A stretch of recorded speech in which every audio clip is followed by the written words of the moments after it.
Une femme voilée sur la liste du nouveau parti anticapitaliste. Il y a eu cependant, et paraît-il, un débat sérieux et complexe au sein de la formation d'Olivier Besancenot avant de prendre cette décision d'accepter une candidate voilée aux élections régionales dans le Vaucluse. Décision qui provoque ce soir des remous à gauche comme à droite. Catherine Demangeac, Xavier Roman.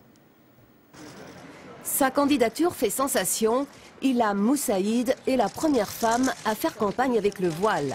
22 ans, en 4e position sur la liste du Vaucluse, elle défend les couleurs du nouveau parti anticapitaliste d'Olivier Besancenot, un mouvement qui a toujours porté en étendard les valeurs féministes.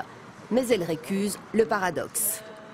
Moi, je suis une militante anticapitaliste, féministe, laïque. Donc, je ne vais pas me concentrer sur mon voile, si mon voile fait peur ou pas. Le sens de ma candidature sur cette liste, c'est de donner une voix aux femmes et aux hommes issus des quartiers populaires dans ce combat général.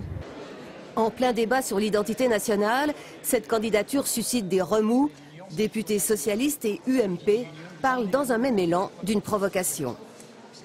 Ça me choque, excusez-moi, c'est grotesque. Enfin, un parti qui dit s'être battu pour la libération de la femme, qui reprend des manifestations extrêmes d'une religion. Moi, je suis attaché à ce que des candidats viennent avec leur religion, mais aussi en respectant les traditions françaises. Et en plus que ça vienne de l'extrême gauche, mon Dieu, Trotsky et toutes les militantes du MLF doivent se retourner dans leur tombe. À partir du moment où vous faites l'acte de la vie publique, alors vous devez faire l'acte de la vie publique laïque. Parce que l'espace public est un espace laïque. Donc se présenter à une élection, c'est autre chose que d'être tout simplement en France. Aujourd'hui, Olivier Besancenot était aux abonnés absents. Il s'est contenté d'un communiqué pour défendre sa candidate.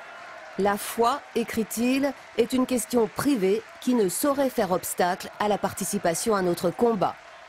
Cette décision fait en tout cas grincer aussi quelques dents au sein même du NPA.